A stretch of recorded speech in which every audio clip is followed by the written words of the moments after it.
Good morning, everybody. We're back again here on Sports Chat.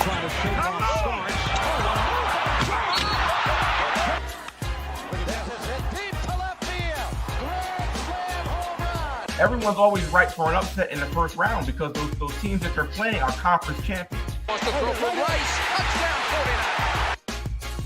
If somebody can afford to pay me $120 million, how much money you think they got? How much money do you think they got if they can give me one? I love it. Hey, hello, everybody. We're back here live on Sports Chat. We got John. We got Ron. What's up, guys? How's everything? Happy New Year to both of you. What's going on? Happy New Year to everybody out there. Hey, man. Y'all doing it? When last time I think I was on was Michigan Ohio State Day. That's almost Yeah, that was November. Last time I was on. That's last time I was on. So yeah. Lot to talk about. Go to the party. Start your party. Yeah. A lot to talk about, man. There's so much going on, man. Oh my gosh, it's a beautiful thing. First of all, let's get right to it. We got the CFP that's been going on. They're down to the Final Four now. You got Oregon, Indiana. Then you got Ole Miss, and who's the fourth? Miami. That's right. Ole Miss and Miami. All right. So, John, who you got, man? Well, I'm gonna start by saying this: if I'm gonna nickname you Nostradamus, if you had Indiana, Miami, Oregon, and who else? Ole Miss. If those were your Final Four at the beginning of this season, send me your lottery number picks because I think you very, very good at predicting the future. No Ohio State, no Georgia, no Alabama. Unbelievable. I honestly, I think that with this NIL being in full swing and with the transfer portal, you might want to get used to seeing Final Fours like this now, where the big guys can no longer just stack all of the talent. There were times when Alabama would have 5 stars, 3rd and 4th on their depth charts. And now this talent is being spread throughout the country. And so I think it's a beautiful thing. Honestly, I don't know if I've ever seen a more diverse Final Four in football, and I love it. Obviously, I live in Big Ten country, so to be perfectly honest with you, as a Michigan fan, I was cool with anybody winning this championship, but that team from Columbus. Long as they don't win. Columbus, where is Columbus? What you talking about? Columbus, Ohio. You know that team. They call us that team up north. That team down south. I'm gonna call it that team down south. Long as they don't win, I don't care who wins this championship. But no, in all seriousness, obviously Big Ten representative. So what I love about the fact is that there is by Oregon playing Indiana that we're guaranteed a Big Ten finalist. So I would love to see Indiana win it all. But something in me would love to see Miami win as well. So I'm riding with the Hoosiers, but I wouldn't be disappointed if Miami won the championship. All right, Ron, what you got, Ron?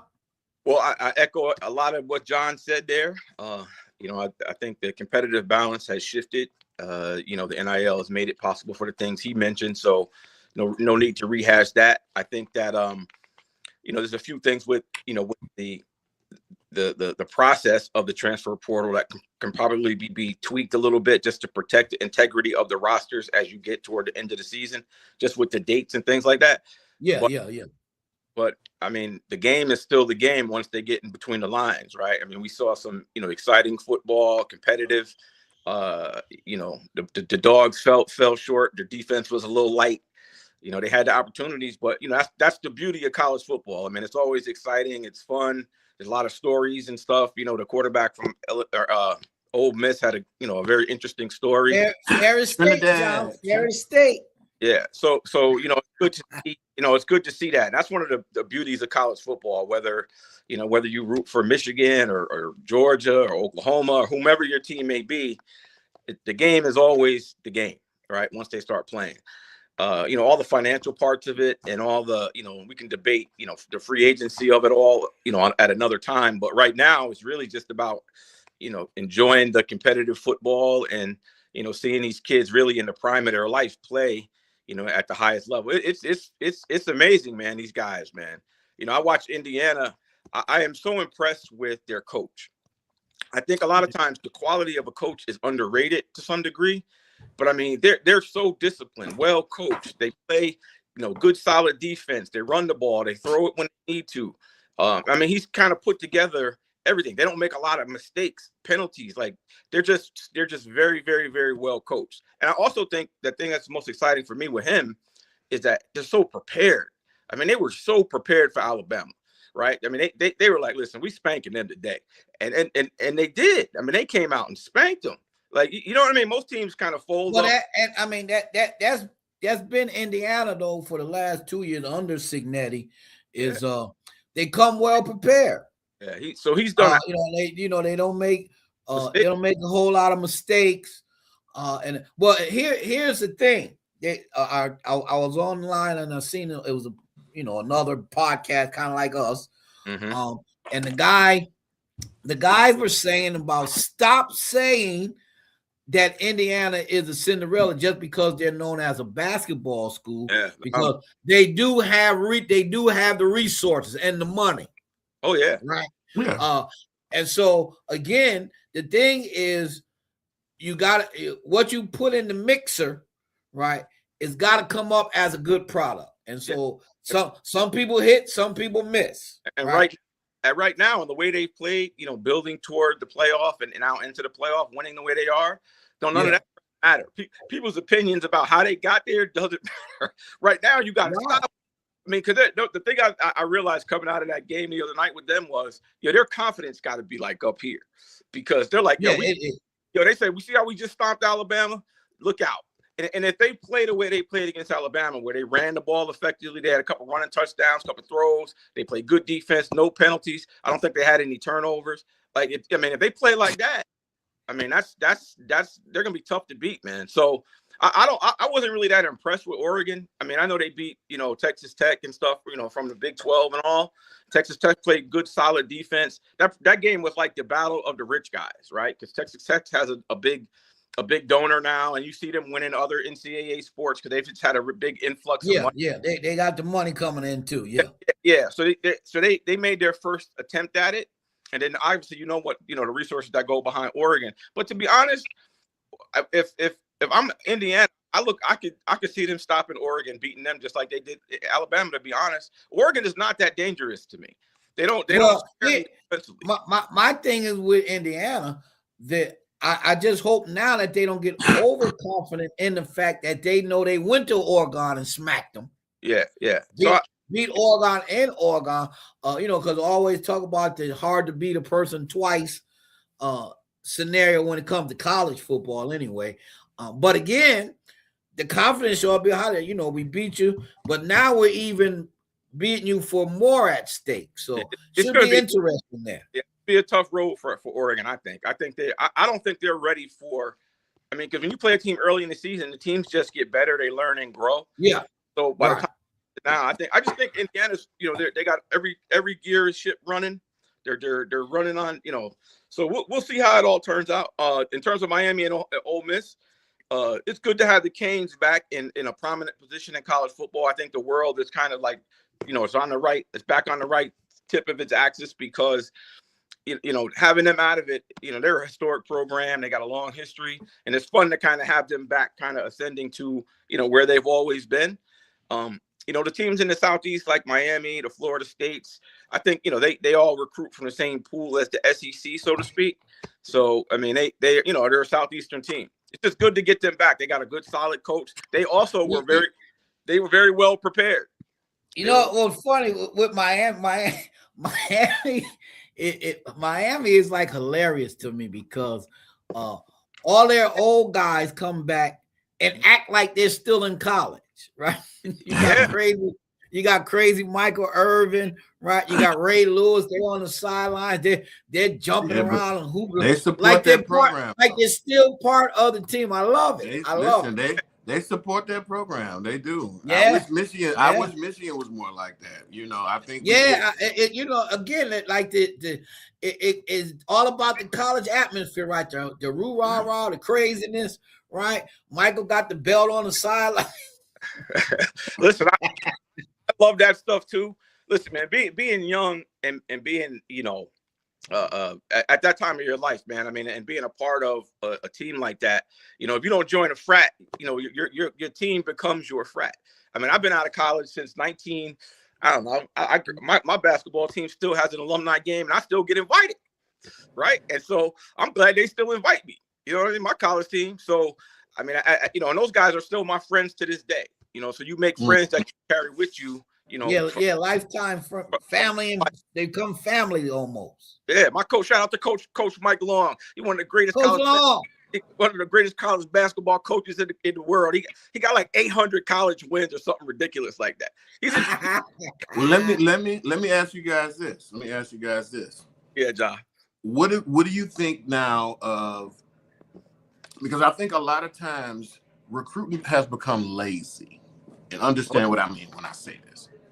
I think a lot of these colleges simply rely on, because if you look at the composite rosters of Indiana and Alabama, I think they said they had 58 five-star players on their team, and Indiana had 6 or something like that. So do we overrate these recruits? Because I think a lot of times scouts, instead of going and actually seeing and scouting these players and deciding who's the best fit for the style of football we play, I think a lot of them just pick up those magazines, Athlon and what are those other, and just say, oh, hey, there's a 5-star. Go get him. There's a 5-star. Go get him. And they don't really mess with what you saw from Indiana. Most of that roster is from James Madison. Yeah. He brought from James Madison. Yeah. And here they are, the number 1 team in the country, number 1 seed, and the odds-on favorite to win the championship. I'm like, I think we have to scouts got to get back to doing their jobs and actually scouting these players. I think though, in recruiting for years though, there's always your hit and misses, right? Yeah, but you got let's face it. High school is one thing, college is another, right? No doubt. And so to make that transition one issue, really think about it. Most of your guys that are when they're transferring now, they're older, right? The guys that they're sophomore, juniors, even seniors, right? And then the last few years, you had those guys who had the nugget of the COVID year, right? So you're adding older players. The thing is, the young ones are transferring and stuff really without playing. So they haven't really done anything yet. Well, I'm just saying, just from the standpoint of if you look at, I would guesstimate, and I don't know this for sure, but I would guesstimate that the 3 programs that have stockpiled the most talent on paper, Ohio State, Georgia, Alabama, all are sitting at home. Yeah. Every one of them. My only concern, and has always been a concern for me, even back in the day, is that the layoff bites people too. Yeah.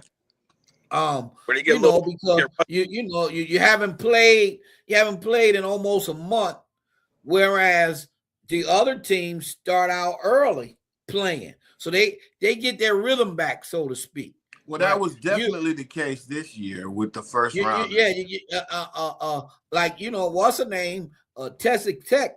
Their defense was great the first half, but they was on the field all day because the offense was terrible, right? Yep. But they didn't have no rhythm because they haven't played since they got that bye, right? I think maybe you get rid of the bye. What winning your conference to get you maybe is a home game, right? But you get rid of that bye, and maybe that may make a difference. I don't know. Well, in order to get rid of layoff is a lot. In order to get rid of the bye, you would either have to reduce it to 8 teams or increase it to 16. 16, so it'll be a round robin playoff schedule. Right. Well, I say, okay, teams, you gotta have just go to 16, throw 4 more teams in there, and go for it. Well, let me just take a step back to the 5-star, 3-star, 4-star issue. I think, a couple of things have been proven out over the last couple of years. Indiana's a good example, John. The guys came from James Madison, well coached, disciplined. They've been around, they're a little older. Also, Coach Prime says it all the time. He's like, I don't care about 3-4 stars. Like, if the dude can play, he's a dog. We can train him and coach him up. I mean, you could think about, a guy like Travis Hunter went to Jackson State, right? He was a top player in the country. Yeah. And look at AJ DeBonsa in basketball at BYU. It really doesn't matter. Look at the kid from here, Ace Bailey, right? He went to Rutgers. I mean, it's that's a Power 4 conference, but at the same time, who's going to Rutgers? We would have been like going to Rutgers. You know what I mean? So I think a lot of that is overrated. There's a guy here that does football training for high school, and I probably sent him to y'all a couple of times. He's like, he's put hundreds of kids through the process in college and all that. He says, these guys get on Twitter and they're like, I got 45 offers and this, that, and the third. But are they really committable offers? You know what I mean? They go to some like the real ones, they might have 1 or 2 solid offers and the rest are just, hey, the coach showed some interest and they kind of got you on a list. But I think a lot of that is overrated because, we've all seen it over the time. We've been sports fans. Guys came out with all kinds of hype and they never really panned out to what they were. You can't measure a man's heart, I guess, right? So some of these kids, if your son is great in football, but he might not be made out for a locker room like a Miami, where he's going to have a guy like Michael Irvin in his face like, bro, he might not be cut out like Michael Irvin, boy. Yeah, well, he might need to go to a program where the coach that's more suited for him. You know what I mean? Yeah. Michael Irvin on that sideline, he cracks me up, man. So I think there's a lot of factors that go into whether a kid succeeds or not. Absolutely. So I think a lot of that. Yeah. Well, and again, we understand the dynamic of these kids are 17, 18 years old, right? And so you're taking them away from home into they got the big spotlight on them, and they need time to mature. But here's the problem that I see is every year now, these guys are basically free agents. Yeah, it's crazy. Right? Yeah. And so they got to come up with something that maybe locks you in more than just every year. Yeah, I saw somebody this week. I forget who it was. It was the guy that does the football announcer. He used to play for the Panthers. Greg Olsen. Greg Olsen. He was talking about at the NIL, and he had a good point. He was like, online though. He said that I have no problem with the guys making money. I have no problem with the transfer portal as it exists. But he goes, what I would do though is because kids are basically holding colleges hostage or extorting money. He goes, listen, if you go to a school and you agree to sign an NIL deal, you can't. If you take the money, you're committed for 2 years, right? Well, that's what I'm glad you said that because I didn't know how that works with the transfer portal. If somebody like Bryce Underwood, who allegedly was given, and I don't know if that's ever been proven, but allegedly was given $12 million in NIL money. Is that money his to keep, and he can still go and transfer somewhere? I don't know how that works. I think all the colleges have their own like their own setup. Yeah, some of them have where the kid has to pay it back. Some there's all different. Every college has their own. That's why they say there's no governance to it. It's kind of like the Wild West. But that's why people hey, we got to put some type of structure in place where, okay, it goes to a clearinghouse. The clearinghouse okays the NIL deal. But hey, Mr. Jones, if you commit to Michigan, and Michigan's going to give you $5 million, and you're going to sign for it, you got to be there at least 2 years, right? Like you can't. Yeah, they gotta put something on there. Yeah, and then Bama comes along and says, hey, we'll give you 15. Okay, like I mean, what are we doing here, right? Like because obviously there's some schools who got more money than others, and I want to raise a point. I did read this week that Michigan State has some big donors that $400 million. They're about to drop a lot of bread into the program for their sport. Actually, they have a program now that they're calling it the $1 billion plan. Oh yeah, where they're looking to get $1 billion donated to them for their sports program. Well, so that $400 million was part of the billion project. If I'm Michigan State, I'm looking at Indiana and thinking, hey, there's no reason why we can't do that. No reason at all. There's no reason. I've been on the campus at East Lansing. Listen, man, they got top-notch facilities. They got all the resources. They got all of the there is no excuse for Michigan State football to be as bad as it's been these last couple of years. Now we saw them stick their head up during the with D'Antonio during the D'Antonio era, and that was great. But for them not to be able to have some sort of level, and that John, that's the key. That's the key. Is are you going to be a one or 2 year wonder, or are you going to be sustainably good? I think with the NIL collective, I think with the way the rules are now, it should be a lot easier for teams like Michigan State and Indiana to stick and stay, because money talks, brother. Let me tell you something. Money talks, and I mean, if you got the donors and you got the people that's writing the checks behind, they'll come. You'll get some of those. I think what happened now too is those Alabamas and the Georgias and the Ohio State, they'll always be competitive, right? But I don't think no one will any longer dominate. You seeing it with Bama the way now? It's set up now. They'll be good. They'll be good. You won't see that Nick Saban level of dominance anymore. Right. And so the fans, we the fans have to readjust our thinking and our rooting, because we're used to the dominating, right? Yeah. And I don't think that's going to exist. You'll still be good. Your name is what it is, but are you going to be good on the field is the question. I'll give you an example right in my backyard. Georgia Tech, right, for the last 20 years have been right, but the NIL comes out, and there's a lot of Georgia Tech, prominent Georgia Tech graduates here in the Metro Atlanta area. But every other team in the SEC would come to Metro Atlanta and raid the cabinet for the players, right? The top-notch guys go to Georgia, they go to Alabama, they go to Auburn, they was going to Florida State, like blah blah blah blah blah blah. Suddenly now, they start peeling this off, right? The mayor of Atlanta, Mayor of Atlanta's got a lot of $1 billion buddies, right? You got judges, you got business people, all Georgia Tech graduates, right? So now even my grandkids' principal of Georgia Tech grad be talking smack, right? And so there's a lot of money here that's associated with Georgia Tech, but now it's starting to free flow. Now some of them kids that you saw going to Georgia, now they're like, yo, I might go to Tech. I might get I'm serious. Yeah. I was watching the state championship game at Buford, who won the national championship. Shout out to the Buford Wolves, right? Undefeated season, they won the whole thing. But I saw how many guys they had on the sideline, and they were like, "Oh, this guy's going to Georgia Tech. He's going to Georgia Tech. He's going to Georgia Tech." I'm like, "What?" So now they're starting to keep some of those kids home, so that competitive balance. It's happening right here in Georgia. Yeah. Those dudes used to go to Georgia or go to Alabama. Georgia Tech had a pretty decent season this year. Yeah, they did. And so I think your program, Herman, y'all got to get on the ball. Y'all got to get on the ball. Think? Well, I think they'll be better with Fitzgerald as the coach. He's a good coach. Yeah. Just gotta make sure his players ain't doing no hazing in the locker room, but.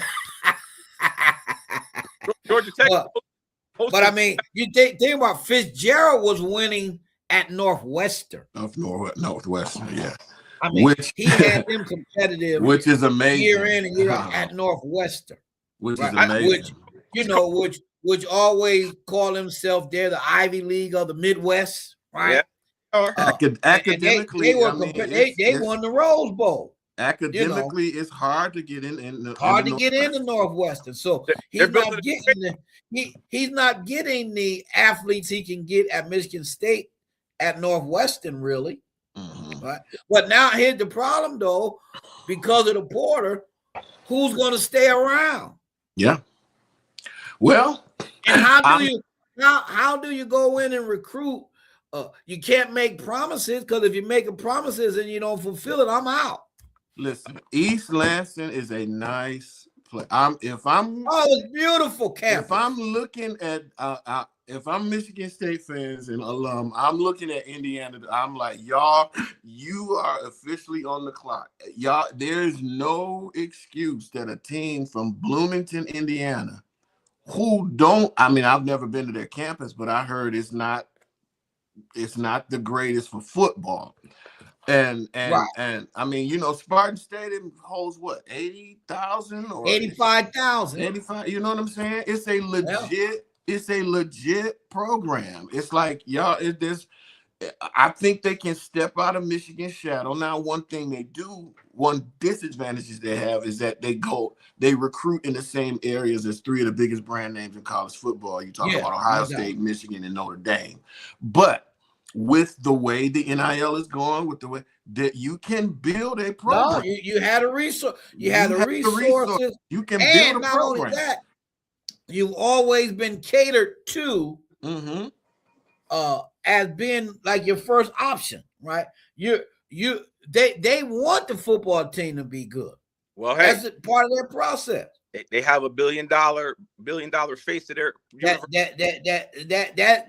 going to be that dynamic alone, right? Magic has a lot of rich friends, man. The guys he's bought these protein and those collectors with the and that's Ron. That's an important point right there. If you can get the alumni involved in the recruiting, this Magic Johnson is a Spartan. Do you understand that? Do you understand? Magic Johnson, the Magic Johnson, is a billionaire himself. He's a Spartan. Bro, y'all, he ought to be on every recruit. I mean, obviously, I'm sure his time is limited, but I'm saying, I'm sure he would love to help to see that program, even though it's football. I'm sure he would love to lend his hand. I'm like Michigan, Tom Brady, bro, the GOAT in many people's eyes. The GOAT came from Michigan. Man, you better get him on the phone. I see Derek Jeter at the Michigan games. He didn't even go to Michigan. He was planning to go to Michigan, and the Yankees drafted him. Man, bro, Charles Woodson, Jeter from Battle Creek, ain't he, or Kalamazoo? One of the two. Kalamazoo. Yep. Yeah. So, and so think about here's the thing. You got what's the kid name for Ole Miss? What's the quarterback? Trinidad, right?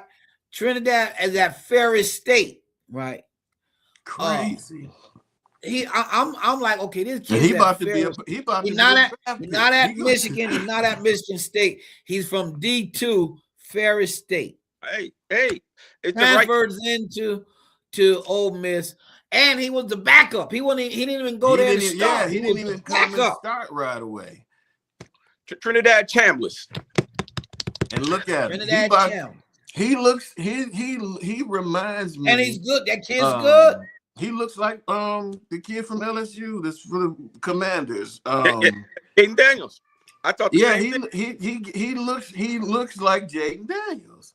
And he's a little thicker than Jaden too. He's got a little more weight on. I think he's played him. He done played himself into a pretty high draft pick whenever he comes, because that type of mobility. Did you see? I'm saying he's got all the tools.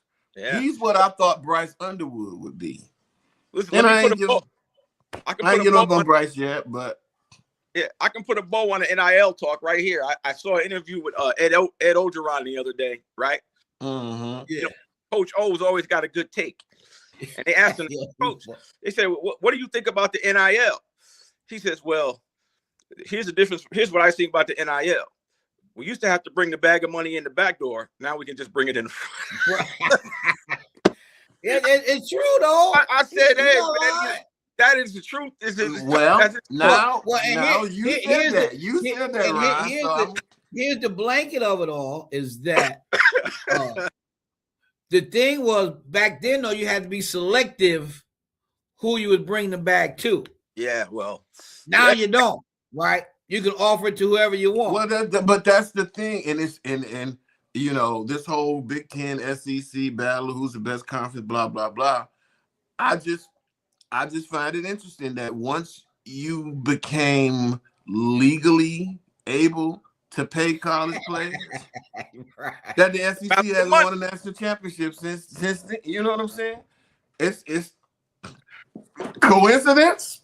Who knows? It's just like the federal output to the red states from the blue states. Mm-hmm. The northern states contribute more to the federal government. They subsidize the red states. Right, exactly. So those $1 billion people, you know, they're up there. Hey, well, you take care of me, I'll look out for you, right? Hey.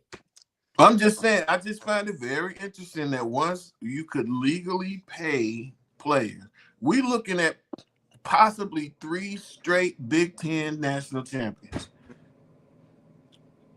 That's. So what do you guys think of the dynamic of, you know, at your schools, you have an AD, but now you also have GMs. How that's gonna mesh together? It's the professionalization of college sports. Is what it is. Because what do you have? You got free agency, aka the transfer portal, and a lot of the players are hooked up with agencies themselves. Yeah.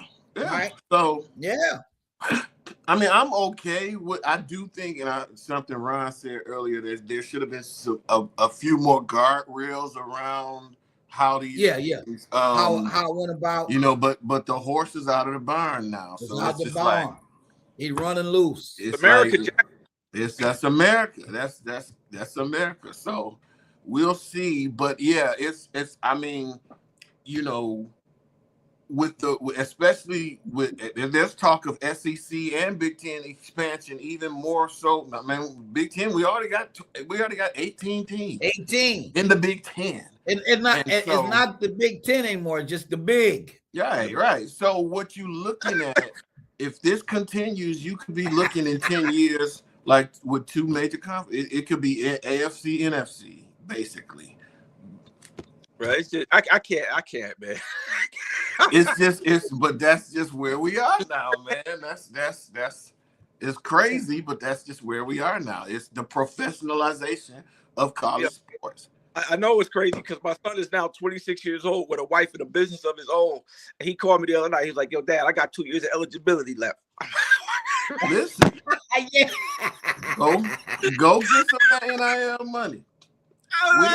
Who played 26 years ago? What was the quarterback? Chris Winkie? Yeah, Florida Winkie. State. Florida He State. was 26, 27 years old in college. Yeah. Yeah. Well, and you can remember all the old dudes used to come out of BYU because they had to do their mission. Yep. Mm-hmm. Right. But now you do a mission and get a job and still come back. Look here, bro. Okay, so what do you since we're there, what do you think about the guy that was on the G League? He got drafted. Going back to college. Went to G League. Now he's going back to play for Baylor, I think it is. Yeah. They're gonna be dudes probably getting a bigger check. Right. Dudes going back to college, man. That is crazy. That's why Rodney said he's like, bro, I got 2 years because he was a COVID baby, right? And he was like, then he was like, bro, he graduated, then he went to Fitchburg State to play baseball. He didn't like the coaches up there and he bounced. So he was like, man, I got 2 years of eligibility left. I said, that's crazy to me. But okay, hey. But yeah, so it's gonna be bringing out some of the craziest stories that. Well, tell them go to Kennesaw or Georgia Tech or something. Yo, Kennesaw State, another program, bro. They won America something. one of their whatever conference they in, they beat Liberty. Who knew? Hey, whatever happened to that kid from Georgia State whose father was the coach and he had to towards ACL doing an NCAA tournament? Remember? Yeah. Celtics for a while. Yeah, then. he was good. Yeah, then I think he got drafted. He did, yeah. By Boston. Yeah, okay. I was watching the Maine Celtics against somebody yesterday. G League game. It's like, oh my God. But again, the thing is, these leagues and stuff are out there. These people, these players and stuff, they're out there. Yeah. There's men's league, semi-pro guys playing, running around. Good Lord. I go to some of these high school games and I'd be like, yo, who is that guy? They'd be like, yo, he don't even play basketball. Or he don't even play football. And I'd be like, what? I mean, just the physicality. I remember when my kids moved to Georgia, and my kids they all played sports, but they was skinny. Right? They got here. I was like, why these kids look like grown people? You know what I mean? Like, and right. Yeah, that's like this year, Deja goes to Bethlehem High School, and so they got some kid. I think he's supposed to be like 6'8". Mm-hmm. They're supposed to be one of the better basketball teams. And I was like, who? I was like, well, Deja, who? So they was telling me about them. Then there's 2 other kids I know that went there. I was like, oh, I gotta go. But then those 2 transferred to Colony. I was like, oh, but I gotta go check this kid out. He's supposed to be really good. Mm-hmm. Yeah, really good. But like you say, that jump from high school to college is huge, and the same from college to pro. So dude just don't pan out. Bryce Underwood. I just think the NBA, to me, the league is too young. Some of them guys are too young. In the NBA? Yeah. The guys are so young. Matter of fact, G.G. Jackson, right? Now, remember, coming out of high school, he was supposed to go to Carolina. He switched and went to South Carolina, NIL type deal. He was big. He's only 21.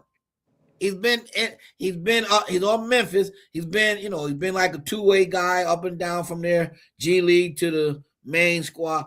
3, but he's only 21. Right. Their age is in their favor. It's almost like the way that with the NBA and all of the guys who go into the league so early and stuff, they almost get lost because they're so young. Right, you get lost in the sauce. Draft, and you see them go through all the players, and then they go to the second round, and you see all these dudes, and then you almost never hear about them again.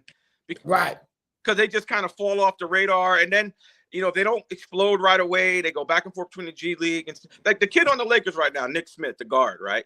He's only 21 years old. He's been in the league like 3 years. So, like since he was 19. And it's like he's just starting to develop. I mean, God, man, you're getting thrown to the wolves and then getting excommunicated from the league at 21 years old and stuff for some of these dudes. It's like, what? I mean, that's like even Bronny, right? Bronny only 21, just turned 21. Yeah, young. They come out of college. And so a lot of these guys they're considered trash at 21 or 22 because their name has been around for so long. I mean, it's underdeveloped. It's not necessarily exactly. It's like but now with the way the NIL is, you'll give some guys quite naturally the top ones are going to be one and done pretty much. But you give other guys more time to develop because they're going back to develop. But that's the uniqueness of the NBA. And because if you're a college basketball senior, then they probably feel like you're not good enough. You know what I'm saying? You're too old. You're too old. Right. The days of Tim Duncan. Imagine being told you're too old at 22, 23 years old. Yeah. They figured because if you were good enough, you'd have made the jump for your senior year. So, so the NBA is really they're marketing it to a bunch of underdeveloped players. I remember the days of Tim Duncan, Grant Hill, guys who stayed 4 years. They stayed at least 2 or 3 years. Yeah, it was a rarity for a guy to leave early back in. What I enjoyed about that though is that they came ready though. Yeah, when they came into the league, they were ready. Even these one and done guys, they're not really ready. They're not making a huge difference. Look at Jalen. Okay, I mean, take for instance. Okay, you take a Magic Johnson, right? Magic came out after 2 years, right? But he comes out and changes the dynamic of the game, wins a championship, right? Who has done that recently? I mean, Magic was a 6'9", right? But I'm saying, he was a unicorn. years after that, who has had that name come out of college to the pros and really won a chip like that? Right. What I tell people all the time, this is my argument for why the hype of social media, the talking heads on ESPN who will go unnamed on this podcast, CASAS, right? And here's what I say about that. Kobe Bryant came out of high school, right? And Kobe had to sit for 3 seasons behind Eddie Jones, who was a 4-year college graduate from Temple, first-round draft pick of the Lakers. And Kobe Bryant is solid player. As great as he was, fell into the time where he had to wait for a while, and then he became Kobe Bryant after that. Remember, he missed that playoff shot in the playoffs. People was like, "Oh my God!" Yeah, and he was learning. He was learning and growing, right? But it took him time to develop. This is why I like the purity of baseball. I'm gonna tell you why. 1995, the Yankees are in the ALCS against the Mariners, right? The Ken Griffey series. On the bench, right? September 1 call-ups was Jorge Posada, Derek Jeter, other guys who were sitting there watching, right? When David Cone gave up that walk that ultimately ended up with them losing, the first guy out of that dugout when Cone was coming in was Jeet, right? Watch the video. Those guys had to develop and learn. They had to sit. They don't just throw them to the wolves. Only the elite ones go. Like John mentioned with Magic, he was a unicorn. He's a special case. But with baseball, you have to learn and develop. Even Aaron Judge and all his greatness, when he made the Yankees roster, he didn't come to the league till he was 25 almost. Yes, and when he made the roster in 2016, we was like, "Yo, he made the roster." We didn't even think, we was like, "Really, he made it?" Because he had been around in the minors for 3-4 years at that time, but we didn't really believe he was going to be like that. We didn't know. This is what I'm saying. Like, it takes time to develop. You can't let the hype kill the potential, but it does, man. Look at how Shedeur Sanders has played over the last few weeks, right? Yeah, he's had some ups and downs and some bumps, right? But if you ask me, he's probably he's been one of the best rookie quarterbacks that has played this year. He's been more consistent than Jackson Dart over the last 3 years, right? But every time he makes a throw, they have to throw some jab. Everything he does, we already know what elevated. We know what. Yeah. And what my whole point to it is that, like, you can't kill these kids, man. You can't kill them. These dudes obviously got talent. They obviously got there for a reason, but you got to give them time to develop, man. Like, you know what I mean, John? If your kids do something, your daughter or whatever, they do something crazy, you don't kill them because you're teaching them so that when they go out in the world, they know better than to kill somebody in the street, right? They're going to make mistakes. They're going to do stuff. They're going to fall down the steps. They're going to argue with each other. They're going to do whatever it is. But you don't kill them because they make mistakes when they're young. Joe Montana was young one time. Steve Young was one time. Tom Brady was young one time. Oh, man. Y'all remember when Elway? Steve Young was sitting. Elway looked like a bust in his first when he was a rookie. Yeah. Well, look at can you imagine? Can you imagine somebody going 0-16 their rookie year as the quarterback? Troy Aikman. Yeah, Troy Aikman said it himself. 0-16. He's like, "Yo, these young quarterbacks get a raw deal." He goes, "I was terrible. We were terrible my rookie year." Yeah. So much so that they drafted Steve Walsh. Remember, and they was like, "Yo, yeah." And they thought Steve Walsh might take his job. Well, and because again, that was a Jimmy Johnson guy from Miami, right? It's so bad and so misguided today, man. Like I that's the really thing that I think that disappoints me the most is that, like, I watched basketball. I was watching the Laker game late last night, and like just some of the shot selection was terrible. I was like, terrible. Why do you think that's good basketball right there? But the thing is, nobody runs any set plays anymore. Oh yeah, NBA. It's just pick and roll. Matter of fact, one time Luka Doncic, who gets to the hole, was at the cup, and he kicked it back. I'm like, are you crazy? But it's 3-pointer is a layup. LeBron had a lane, and he pulled up from 3 on a fast break. It's just programmed. It's in the mind. It's just programmed. And it's programmed. I beat up on the NBA a lot, so I'm gonna leave him alone. But I don't know if you guys have seen her, the big center for Iowa State, the girls, the women, huge. Oh, I love. She can't jump. She's not fast, but boy, she owned that post. Boy, it's a beautiful. If you love post basketball, you got to check her out, boy, because they can, and she round too. They can't do no. I love watching her play. She get it down low. She kind of remind me of J.R. Reed. Yeah. J.R. Reed used to get that ball in the post. Either he getting fouled or he's scoring, one or the other. Right. Yeah. Sports is something else right now, man. It's almost like it's the Wild West, best of times and worst of times at the same time. Let's put it like that. It's crazy, man. I watch these guys taking those threes sometimes, and I'll be like, yo, my coach his head would explode it. Right. I was like, well, yeah, because I thought about Caleb Wilson on North Carolina, right?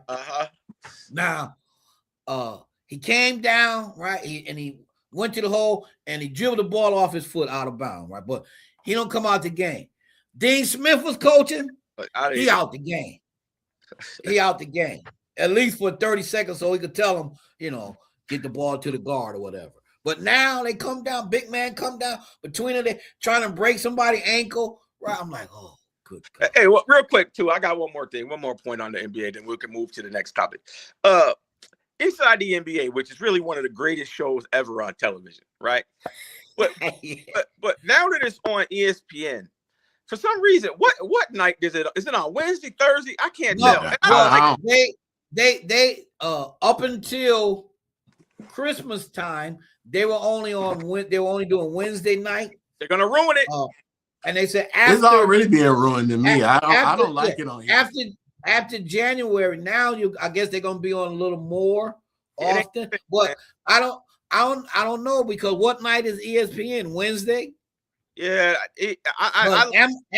NBC is Monday and Tuesday. Yeah, Amazon is Friday. That's just too much, man. Yeah, too much. I like Inside the NBA on TNT Thursday night. I knew when it was on. I stayed up till 2 a.m.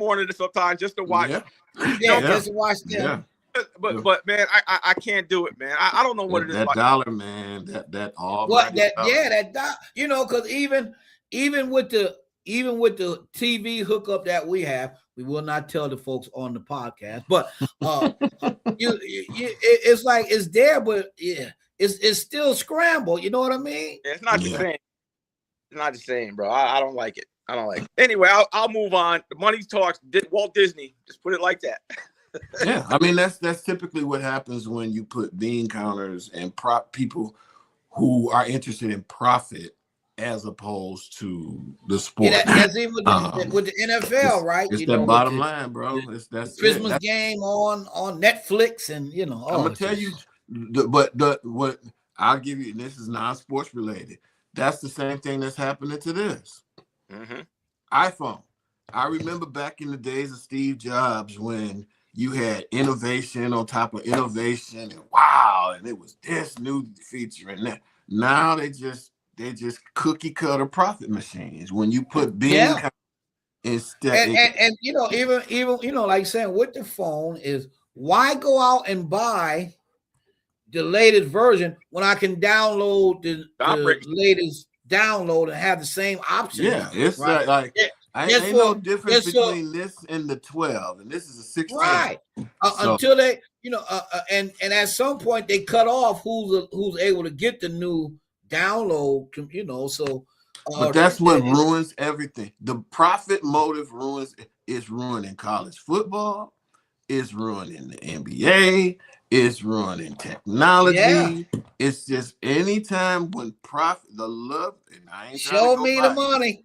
But that love of money is the root of all evil, man. People will Oh, kill my their goodness. mama Come on. for money. Come on, Pastor. You know what I'm saying? So it takes away the purity of the game. I was watching, I can't remember what game. I'm like, I'm sure you threw this game. My eyes was like, this what's these gambling sites? FanDuel and FanDuel and all of these things, man. It's just like, it takes it. I'm so happy that I never became a sports guy. I've never been a fantasy league guy. I love sports because I love sports, not because this player, this draft pick got 150 rushing yards today, so I'm like, dog. I watch sports because I love the game. Yeah, it's just fantasy league I was in is I was the number one team all season, right? I get to the playoff. Josh Allen had his worst game. I think was it Pittsburgh? They shut him down literally to nothing. I lose. I'm number one seed. I lost in the first round of the playoff. I end up being third, but I lost to the 6th seed because of Josh Allen. Takes all the fun out of me. You can't even enjoy the game because the team because your player lost. And, you know what I'm saying? You can't even enjoy the game. I mean, I had Josh Allen and Christian McCaffrey. Those are guaranteed big points. Josh didn't show up. My brother-in-law Donnie is a Miami Hurricanes fan, has been for as long as I've known him, over 34 years, right? He said, Rod, I love Miami, but I might put 100 on Ohio State just to ease the pain if they lose. See what I'm saying? You can't even root for it. You can't even. This FanDuel and stuff got you rooting against the team you grew up rooting for. Ain't that crazy? Yes. I was crazy. Like, he told me that because you got that one guy. You got that one guy from that team. You need him. Yo, he told me, he was like, Rob, I might put 100 on Ohio State just to ease the pain if Miami lose. I said, parlay and this. Hey, so I had what's his name as my tight end, and he got hurt. I had Laporta, right? I'm like, I got the Lions tight end Laporta because the last few years he was an integral part of the offense. He was, but that was under Ben Johnson. Right. Ben Johnson goes away. Not Laporta, the same. He did nothing this year. Not the same. Not just Laporta. Listen, I had Laporta and Travis Kelce for my tight end. Wow, and you struck out twice. And both of them did. Listen, I'm like, I got this made, right? Man, I think Kelce had one good game. You struck out twice, bro. Yeah. Well, then I had what's his name too? Who's that? I had Montgomery, and they phased him out the offense pretty much this year too. David Montgomery, yeah, he's a highly paid backup running back now. But Jahmyr Gibbs didn't even. Don't get me started. We'll have to say the Lions for next week. We're NFL talk after this weekend. Yeah, I have to leave. Today you got the Niners and the Seahawks playing today. Yep. And what's the first game? All playoff. That's the battle for the NFC West. The Niners listen. Hats off to the Niners. They get on my nerves, but if anybody could have threw in the towel and said, we're injury. They stayed afloat. They've won 12 games. Yeah, Kyle Shanahan ain't no joke, man. Shanahan's a good coach. He their defense is they're just like Georgia. They can score all day long. They can't stop nobody. I mean, they can't stop nobody. But really, that's kind of a normal thing nowadays. These teams can, nobody really had shut down defense. I think they want offense. I think they feel like offense sells. So I think the only team that really had shut down defense was Cleveland. Mm-hmm. Yeah. And don't let me get started on my Steelers, man. I already got over the pain. We blew it. We had a chance to finish the Ravens by beating the Browns. We should have never lost that game. DK Metcalf ain't really like that. He's the reason we lost that game. You go and you punch a fan in Detroit, get suspended for 2 games. Now we can't score more than 6 points against the Browns. And now it comes to it's for the division this week. And a playoff spot, because if we lose, we out altogether. And all together. Are you in Baltimore whoever wins is in, the loser goes home. In Pittsburgh Sunday night. At 9-7. That's the record, too. They gotta win 9-7. They gotta win that game. Not even winning 10 games. Yeah, we had a chance to finish them, man. We lost 10-6 to the Browns, bro. Right? 10-6. Yeah. But I was like, come on, man. I think the league is happy because now it's a winner take all. Yeah. Oh, yeah. Well, and that makes you wonder with all this FanDuel stuff. Yeah, it makes you wonder because did they really lose that game to Cleveland, or you know what I'm saying? Yeah, but I hate because again, it's the league who has added the extra game, right? Yep. And 17 games. Most of the times, even when they were playing 16, the last game if they were your playoff secure, seeds all set, they set their starters. But now the league is like, no, we got to do something to make this interesting this extra week that we got. And it don't get no more interesting than tomorrow Sunday night. Winner take all division, win or go home. It's the ultimate win or go home. Even with the NBA, right? You hear them talking about, they're 1 through 6. Oh, right now they're in the play-in position. Mm-hmm. Remember when they talked about the play-in? It was only supposed to be a 2-year. It was supposed to be a 2-year trial. It's here to stay. Oh, it's here to stay. Yeah, that play-in is here to stay. It's here to stay. I'm just gonna enjoy the games. Good luck to the Niners today. Brock Purdy's gonna go to work. They can't stop nobody. And then I'll re-root for my Steelers tomorrow night. Man, I was so hurt though. I was like, bro, we had a chance to finish Baltimore. Finish them. Could have been done. All we gotta do is beat the. Don't get me started. I'm gonna say it here though. I'm gonna say it today. If I'm Baltimore, I like Lamar, but Lamar is injured this year. He's not 100%. You roll Hundley back out there, give Henry the ball, and let them do it for you. If Lamar plays tomorrow, Pittsburgh's going to win. Well, listen, I'm gonna say this. I know we up against the clock, but I'm gonna say this. Josh Allen. If you don't win the Super Bowl this year, you ain't doing it. Your three biggest nemesis, Patrick Mahomes, Joe Burrow, and I mean, depending on what Lamar Jackson does but all of them could potentially be out of the playoff. He'll never have a clearer path to the Super Bowl than he will this year. He better get it done. He better get it done. His defense won a defense that can't stop us leaking for us. But I don't care. Then score more points. Yeah, score more points. Like 49ers. And you talk about only 2 weapons on offense, him and Cooks. I mean, come on, people. Listen. Ridiculous.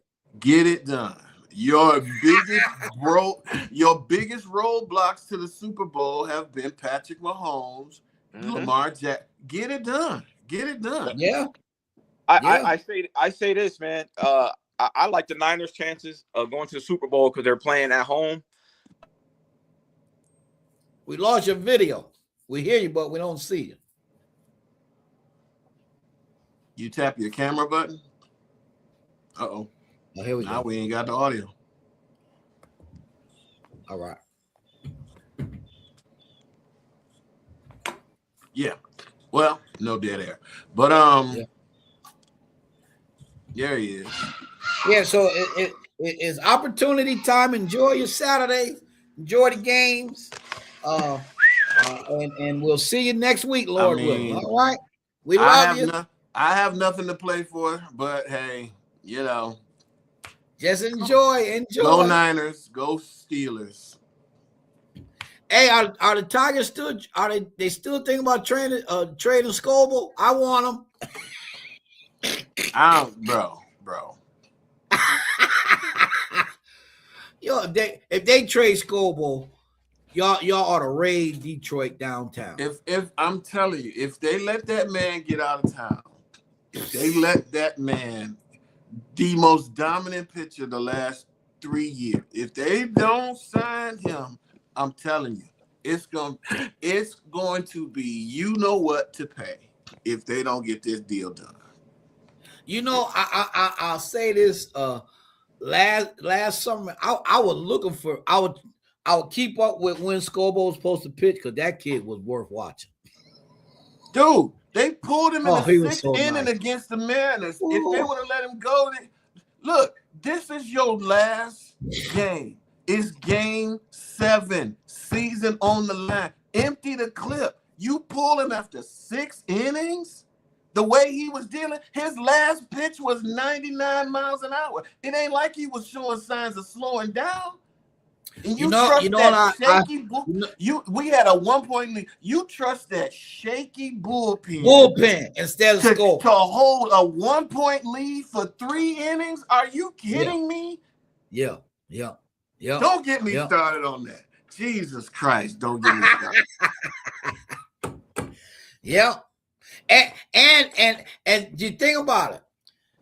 They go to the bullpen, whereas the Dodgers had their boy warming up because he was dealing during the play. Bro, you give Scoobel a lead, you have to let him protect it. There's no in the world that bullpen was going to protect a 1-point analytic lead. Manager. Analytics. A 1-run lead. Analytics. Don't get me started about baseball. I have to do that another week. Bro. You turned that shaky bullpen of ours, and y'all expected them to protect a 1-run lead for 3 innings. Are you kidding me? With the season on the line, game 7. Are you kidding me? Yeah. Spring training. What game was it recently football where they went? Oh, the Buffalo game, right? Last week where they went for the 2-point conversion instead of going for the overtime, right?